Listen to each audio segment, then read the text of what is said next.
नमस्कार, good morning. आप देख रहे हैं इंडिया वॉइस। मैं हूं आपके साथ रिया डंगवाल। बुलेटिन की शुरुआत करेंगे बड़ी और अहम खबर के साथ। सबसे पहले आपको सीधा गाजीपुर लिए चलते हैं, जहां गाजीपुर से इस वक्त की बड़ी खबर आ रही है। मुख्तार अंसारी का शव गाजीपुर पहुंच गया है। 10 बजे कालीबाग कब्रिस्तान में मुख्तार अंसारी को दफनाया जाएगा। अभी से ही कालीबाग कब्रिस्तान में भारी भीड़ जुट गई है। मुख्तार के जनाजे में शामिल होने के लिए लोग पहुंचे हैं। सुरक्षा के मद्देनजर भारी संख्या में पुलिस फोर्स मौजूद है। तो बड़ी खबर आपको बता रहे हैं जो सीधा गाजीपुर से आ रही है। मुख्तार अंसारी का शव बांदा से गाजीपुर लाया गया। 10 बजे कालीबाग कब्रिस्तान में मुख्तार अंसारी को दफनाया जाएगा। उससे पहले कालीबाग कब्रिस्तान में भारी भीड़ जुटना शुरू हो गया है। तस्वीरें आपको दिखा रहे हैं कि कब्र खोदने की जो तैयारी है वो की जा रही है। साथ ही मुख्तार के जनाजे में शामिल होने के लिए लोगों के पहुंचने का सिलसिला भी शुरू हो गया है। सुरक्षा के मद्देनजर भारी संख्या में पुलिस फोर्स भी तैनात कर दी गई है। हमने देखा इससे पहले जब मुख्तार अंसारी को लाया गया गाजीपुर, तो किस तरह से भारी संख्या में लोगों का हुजूम उमड़ा हुआ था और सभी ने मुख्तार जिंदाबाद के नारे लगाए जा रहे थे। वहीं इस दौरान आपको बता दें कि आज मुख्तार अंसारी को सुपुर्द खाक किया जाएगा, दफनाया जाएगा। इसके लिए तैयारियां भी पूरी कर ली गई हैं। जो कालीबाग कब्रिस्तान है गाजीपुर का, वहां मुख्तार अंसारी को दफनाया जाएगा, सुपुर्द खाक किया जाएगा। मुख्तार के जनाजे में शामिल होने के लिए लोगों का पहुंचना भी शुरू हो गया है। काफी संख्या में जो भीड़ है वहां पर जुटी हुई है। इस दौरान सुरक्षा के मद्देनजर भारी संख्या में पुलिस फोर्स मौजूद रहा। जब इससे पहले मुख्तार अंसारी को बांदा से गाजीपुर लाया गया तो 25 से 26 गाड़ियों का काफिला मौजूद था, जिसमें भारी संख्या में पुलिस फोर्स तैनात था।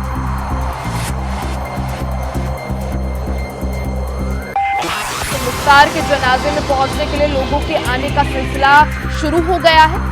जिस तरह से हमने देखा इससे पहले जब मुख्तार को बीती रात लाया गया गाजीपुर, उस वक्त भी भारी संख्या में लोगों का हुजूम उमड़ा हुआ था। सभी लोग मुख्तार जिंदाबाद के नारे लगा रहे थे।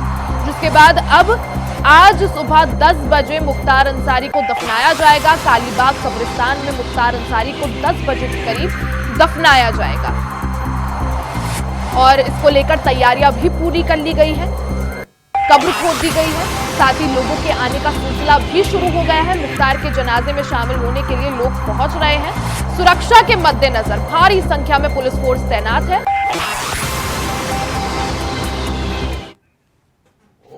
रीति रिवाज है, उसके हिसाब से सुपुर्द खाक किया जाएगा। रात शव आके उनके आवास पर रखा हुआ है।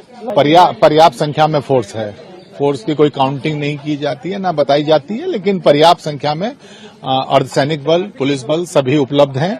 और रात भी लोगों से अनुरोध कर लिया गया था। पुनः हमारी टीमें हर जगह कर रही हैं कि अनावश्यक रूप से भीड़ ना लगाई जाए। जिन लोगों को आना है, परिवार की तरफ से कहा गया है, उनके आवास पे वो थोड़ी देर के लिए सब रखेंगे और लोग जाके वहां पे अपना जो संवेदना व्यक्त करने आते हैं तो उनके आवास पे जाके व्यक्त कर सकते हैं। सभी तैयारियां पूर्ण हैं। आप देख सकते हैं कि जो रूट है वो उनके आवास से लेकर कब्रिस्तान का लगभग 900 मीटर का, ये 600-700 मीटर का रूट है और उसकी पूरी मॉनिटरिंग करके हम लोगों ने रूट पे जनाजे के रूट पर फोर्स लगा दी है, मैजिस्ट्रेट्स लगा दिए हैं और लोगों पे नजर रखी जा रही है।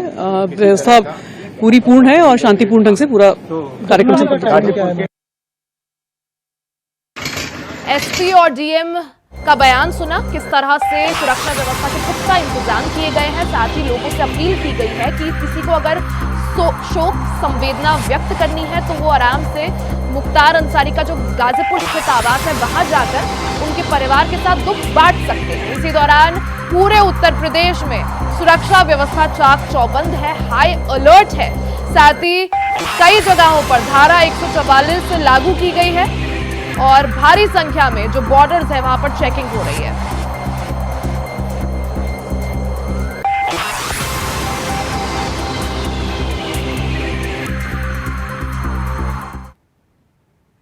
वहीं मुख्तार अंसारी की मौत को लेकर राजनेताओं का क्या कुछ कहना है, चलिए हम आपको सुनवाते हैं। मौत किसी भी आदमी को जब जन्म लेता तो मौत तो स्वाभाविक है, लेकिन लोग जो संदिग्ध मौत की बात कहते हैं वो जांच का विषय है और जांच में जो सत्यता होती है उसके आधार पर लोगों को बयान देने चाहिए। आज के दिन में विज्ञान पर भरोसा करना चाहिए, क्योंकि फॉरेंसिक रिपोर्ट ही एक ऐसा है जिस पर विश्वास किया जा सकता है। लोकतंत्र की स्थापना में जनता जनार्दन है, जिसके आधार पर लोगों ने संविधान की रचना किया, तो उसके आधार पर विधायिका, कार्यपालिका, न्यायपालिका और मीडिया है। आज के दिन में कार्यपालिका के आधार पर न्यायपालिका ने जो भी निर्णय दिए हैं उसका सबका समर्थन करना चाहिए और किसी की मौत पर राजनीति नहीं होना चाहिए, मेरा ये मानना।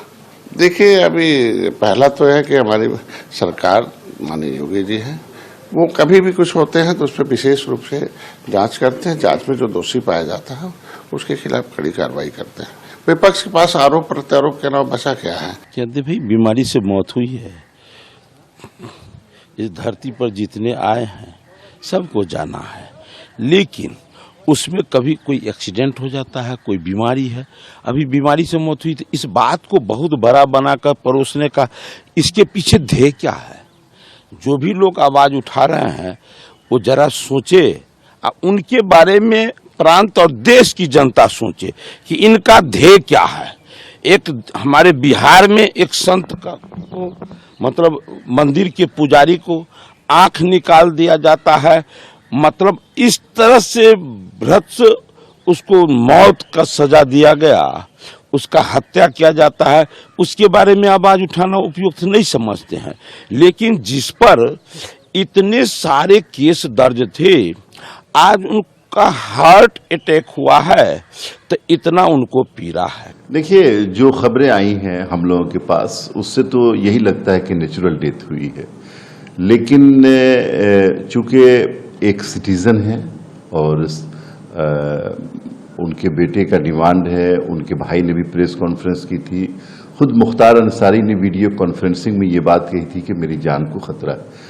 तो जस्टिस का ये तकाजा है कि इस पे ज़रूर इंक्वायरी होनी चाहिए और जो उनके रिश्तेदार हैं, बेटे हैं, भाई हैं या इंडिया के 130 करोड़ लोगों को ये सेटिस्फाइड किया जाना चाहिए, संतुष्ट किया जाना चाहिए कि वो मौत नेचुरल डेथ थी और कोई कंस्पिरेसी के थ्रू उसको नहीं मारा गया। प्रदेश एक अलग किस्म का राज्य बन गया, एक पैटर्न है, मौत और हत्या का फर्क मिट गया, बस इतना ही कहना। देखिए, सीधी सी बात है, मैंने कहा ना, मेरे नेता से इतर नहीं कहा, मौत और हत्या का फर्क जब मिट जाए तो अराजकता होती है, पता नहीं क्या कहें। चाहे कुछ भी हो, वो जनप्रतिनिधि रहे हैं और जिस प्रकार से जेल में रहते हुए पिछले 18-19 सालों से जेल में थे, उन्होंने एक खुला पत्र लिखा था कि उनको एक स्लो पॉइजन दिया जा रहा है, उसके बाद उनकी 2 दिन बाद हार्ट अटैक से मृत्यु होती है। तो जाहिर सी बात है कि जनमानस में एक सवाल उठता है कि क्या ऐसी व्यवस्था नहीं थी कि उनको ठीक से उपचार मिल पाया।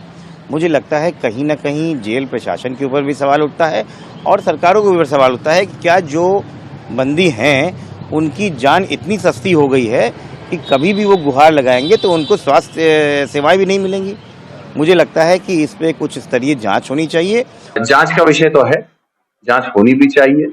पोस्टमार्टम की कल जब बात आई तो प्रशासन ने शायद जहां तक ये कहा था, देर रात पोस्टमार्टम भी हुआ और परिवार के सामने हुआ और ये सारी चीजें होनी चाहिए, निष्पक्ष जांच होनी चाहिए। क्योंकि कुछ दिन पहले मुख्तार साहब की तरफ से भी शिकायत हुई थी और उसके साथ साथ अफजाल अंसारी साहब ने भी इस बात की शिकायत की थी जब वो मेडिकल कॉलेज मिलने गए थे मुख्तार अंसारी जी से। उन्होंने कहा था कि कई सारी ऐसी बातें आ रही हैं कि स्लो पॉइजन देने जैसी बातें या प्रशासन द्वारा कुछ ऐसी चीजें हैं जिनको मुझे लगता है जांच होनी चाहिए और उसके जांच होगी तो सारी बातें सामने जरूर आएंगी।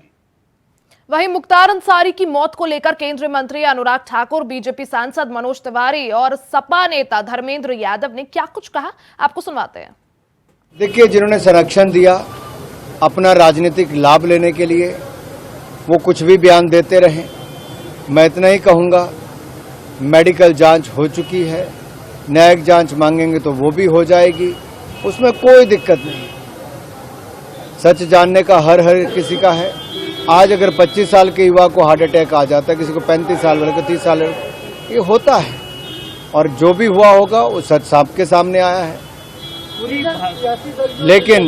लेकिन अपनी राजनीतिक रोटियां सेकने के पीछे ये भी तो बताना चाहिए कि आखिरकार इतने वर्षों से जेल में किस अपराध के चलते थे। वो खौफ, वो गुंडागर्दी, वो अत्याचार, वो कौन देता था और कौन संरक्षण देते थे? बताए ना, सपा, बसपा और कांग्रेस। और मैं राय साहब से पूछता हूं कि उनके परिवार के साथ जो घटा, ऐसे अनेकों परिवारों के साथ हुआ। आज राजनीतिक लाभ लेने के लिए इन सबके होंठ सिल गए हैं, मुंह में दही जम गया है।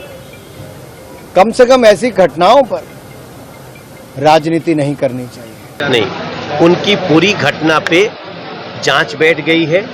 उनके बॉडी का आज पोस्टमार्टम हो रहा है। इसलिए किसी भी तरह की अफवाहों में नहीं जाना है। मुझे लगता है कि या तो अभी तक आ गया हो या थोड़ी देर में पोस्टमार्टम की रिपोर्ट आएगी। ये एक दुर्घटना हुई है, उसकी पूरी जांच होगी। पिछले कई दिनों से इस बात की चर्चा थी उनके परिवार द्वारा, और ये बात केवल चर्चा तक नहीं थी, उनके परिवार के लोगों ने माननीय न्यायालय में भी इस बात को कहा कि उनको स्लो पॉइजन दिया जा रहा है। और लगातार उनका परिवार इस प्रयास में था कि उनका बेहतर इलाज हो सके। लेकिन आप सोचिए और कल्पना करिए, सीधे आईसीयू से ले जाके जेल में वापस कर देना बिना किसी मरीज को स्वस्थ हुए। तो सरकार की नीयत में तो शंका न होने का कोई सवाल ही नहीं है। 100% सरकार के द्वारा इस तरह की घटनाओं को किया जा रहा है। और आज बड़ा दुर्भाग्य है कि उत्तर प्रदेश के अंदर सबसे ज़्यादा कस्टोडियल डेथ अगर कहीं है तो हमारे उत्तर प्रदेश में है। लोग कहीं सुरक्षित नहीं हैं, ना सड़कों पर सुरक्षित हैं, ना अपने घरों में सुरक्षित हैं। जेल को लोग सुरक्षित स्थान मानते थे, अब जेलों में भी लोग सुरक्षित नहीं हैं। पता नहीं सरकार किसकी कब कहाँ हत्या करा दे, किसको जहर दिला दे, अब इस बात को कहना मुश्किल है। आपने मुख्तार अंसारी की मौत को लेकर तमाम विपक्षी नेताओं के और सत्ता पक्ष के नेताओं के बयान सुने, जिसमें साफ तौर पर भारतीय जनता पार्टी का आरोप है कि विपक्ष इस मसले पर राजनीति कर रहे हैं। वहीं विपक्ष के नेताओं का प्रशासन पर आरोप है कि इस मामले में लापरवाही बरती गई। लौटेंगे एक ब्रेक के बाद, तब तक के लिए एक ब्रेक के लिए यहां पर रुकेंगे। ब्रेक के बाद एक बार फिर से आपका स्वागत है। खबरों में आगे बढ़ते हैं। खबर देवरिया से है। बड़ी खबर आपको बता दें, देवरिया में बड़ा हादसा हुआ है। देवरिया से बड़ी खबर आपकी टीवी स्क्रीन पर। गैस सिलेंडर फटने से ये बड़ा हादसा हुआ है। एक महिला समेत 3 बच्चों की इसमें मौत हो गई है। बरहज विधानसभा क्षेत्र का ये मामला है। मौके पर पुलिस के अधिकारी मौजूद है। तो तस्वीरें आपको दिखा रहे हैं देवरिया से बड़ी खबर, जहां बड़ा हादसा देखने को मिला है। दरअसल गैस सिलेंडर फटने से यह हादसा हुआ, जिसमें महिला समेत 3 बच्चों की मौत हो गई। वहीं मौके पर भारी संख्या में स्थानीय लोग भी मौजूद हैं, जिसके बाद पुलिस विभाग को इसकी सूचना दी गई। पुलिस के भी कई सारे अधिकारी मौके पर मौजूद हैं। विधानसभा के ग्राम सभा डुमरी में आज सुबह 5 बजे एक महिला अपने पति के लिए चाय बनाने जाती है। सिलेंडर ब्लास्ट करता है। महिला सहित उसके 3 बच्चों की घटनास्थल पर ही मृत्यु हो गई। पीड़ित परिवार के प्रति हमारी संवेदना है। हम अभी घटनास्थल से लौट के यहाँ भलोनी चौराहे पे ब्लॉक प्रमुख भलोनी छट्टू यादव जी के साथ बैठे हुए हैं। सरकार पीड़ित परिवार के साथ खड़ी है। सरकारी स्तर पर जो कुछ भी हो सकता है वह उस परिवार को दिलाने का प्रयास करूंगा। और ये घटना बहुत दुखद है। घर वाली चाय बना रहे थे। हम सुबह जाता हूँ पारोटी बेचने देहात में, चाय पी के निकल जाते हैं। उसके बाद 2-3 घंटा बेच के आता हूँ तो अपना खाना दाना बनाते रहते हैं। यहाँ छोटा मोटा दुकान था, वो दुकान पर बैठी रहती थी, वो देखती थी। उसके बाद ये आग लग गया तो पूरा चिल्लाने लगा हम, अगल बगल में कोई आ जाए, लेकिन आया नहीं जल्दी कोई। आया बाद में आया। तब तक 3 बच्चे बताए जाए, बच्चे कहाँ? 3 बच्चे सोए थे। कितने बजे घटना? 4:30 पौने 5 बजे। बड़ा हादसा देवरिया में देखने को मिला है।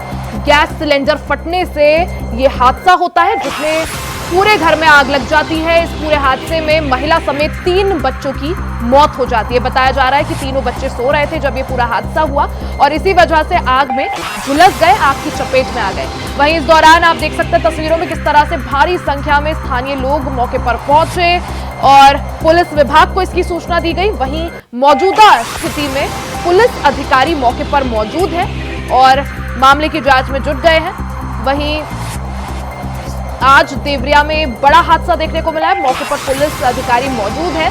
देवरिया से बड़ी खबर, जहां एक घर में सिलेंडर फटने से आग लग जाती है। आग इतनी भीषण होती है कि उसके बाद उसमें झुलस के महिला समेत 3 बच्चों की मौत हो जाती है।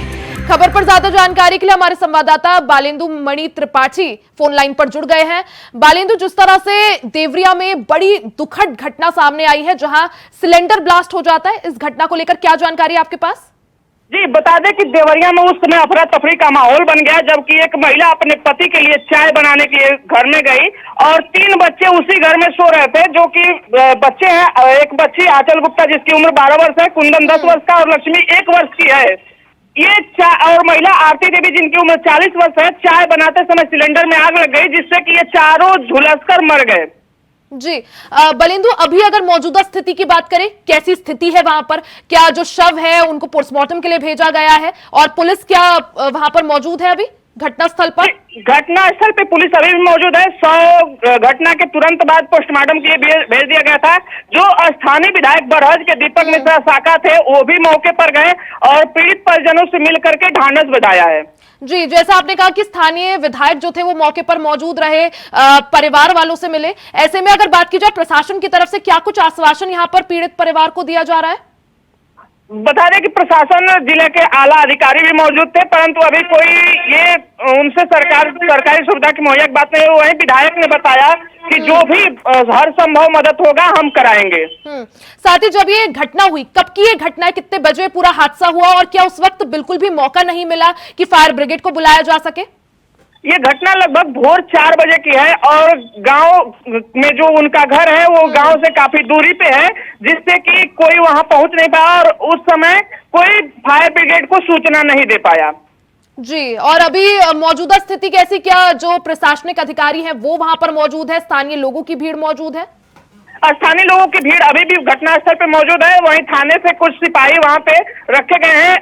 एडिशनल एसपी भीम कुमार गौतम घटनास्थल पे गए थे, जो भलवनी थाने पे इस समय मौजूद है। ठीक है बालेंदु, आप नजर बनाए रखें। बहुत बहुत शुक्रिया तमाम जानकारी के लिए।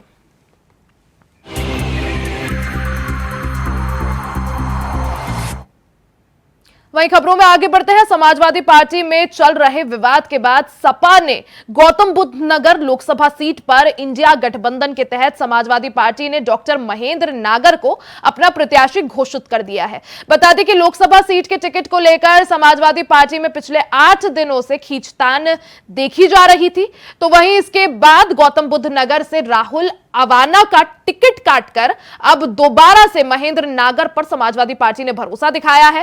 पार्टी के आला कमान से हरी झंडी मिलने के बाद आज दोनों उम्मीदवार एक मंच पर पार्टी संगठन और नेताओं के साथ दिखाई दिए।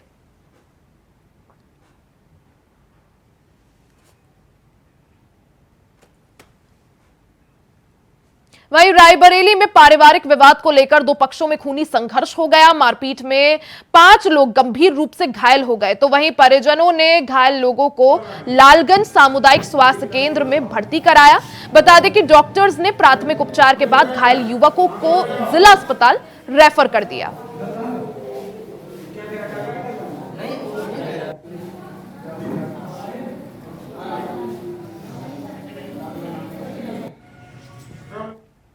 उत्तर प्रदेश के जौनपुर में प्यार करने वाले एक साथ रहने की जिद पर अड़े तो परिजनों की कोशिशें भी नाकाम हो गई, क्योंकि मामला थाने तक पहुंच गया। तो वहीं पुलिस के सामने प्रेमी युगल ने साथ रहने की बात कही तो परिजनों को भी झुकना पड़ा। बता दें कि दोनों परिवारों की रजामंदी से पुलिस की मौजूदगी में दोनों की शादी करा दी गई। तो वहीं पूरा मामला मडियाहू कोतवाली क्षेत्र का बताया जा रहा है।